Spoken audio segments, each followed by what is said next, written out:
Bonjour. Dans le chapitre 21 de Yehoshua, il va s'agir pour Yehoshua de nous décrire comment, après la répartition des territoires pour toutes les tribus d'Israël, aussi bien sur le flanc est que ouest du Jourdain, comment ont été réparties 42 villes à la tribu des Lévites. Et je vous lis tout de suite dans ce chapitre 21 le verset 3. Vaïtnu ben Israël ללוויים מנחלתם על פי השם את הערים האלה ואת מגרשיהם. Les Bnei Israël donnèrent, donc c'est les Bnei Israël qui acceptent de donner selon la parole qui avait été donnée par Moshe, qui est rappelée dans le livre de Bamidbar au chapitre 35, eh bien, il revenait aux Lévi'im de posséder sur la terre d'Israël leur propre terrain, pour y faire paître leurs troupeaux et y faire pousser leur culture. Car bien que responsables de l'enseignement et du rite dans le temple, maintenant le temple de Shiloh, ils avaient aussi vocation à travailler la terre et élever leur pâturage. Alors, ces 42 villes sont réparties entre les trois grandes familles de Lévi'im et sont désignées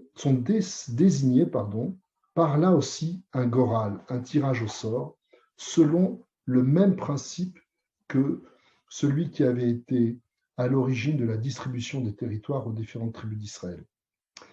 Et ainsi, 42 villes sont désignées pour l'essentiel dans la tribu de Yehuda.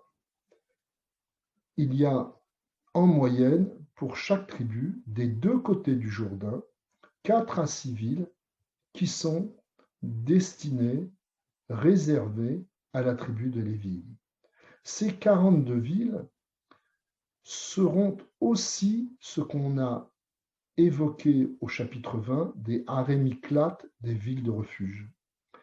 Elles doivent servir à, entre autres, abriter les éventuels coupables de meurtres involontaires qui seraient poursuivis par la famille qui souhaite se venger et ne pas se mettre à l'abri dans ces villes de refuge, soit les 6 que nous avions évoqués au chapitre 20 qui sont explicitement désignés pour être des villes de refuge, soit parmi les 42 villes de Lévim qui sont aussi des villes de refuge, ne pas s'y mettre à l'abri, autorise quelque part la vengeance.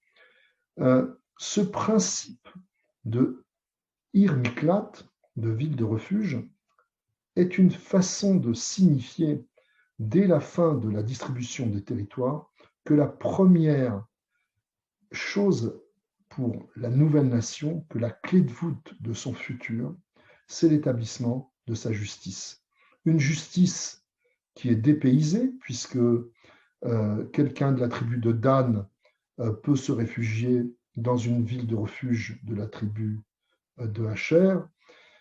Une justice qui n'est pas là pour emprisonner les gens, parce que la prison n'est pas une fin en soi, mais pour trouver une nouvelle activité, une nouvelle utilité à ces réfugiés. Et enfin, une justice qui donne un terme aux réfugiés.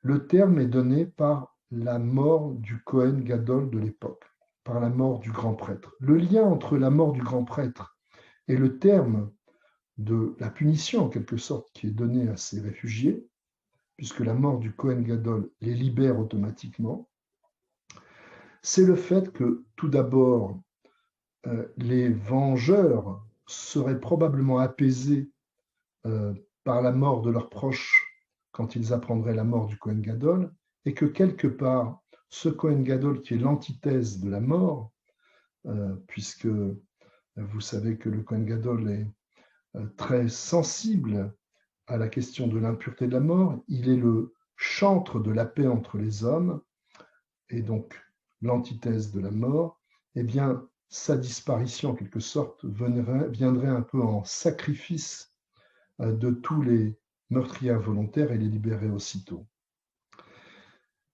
Alors, ces villes de refuge que sont aussi les villes de Lévim, viennent quelque part en écho aux 42 étapes qu'avaient effectuées l'ensemble des tribus d'Israël dans leur traversée du désert.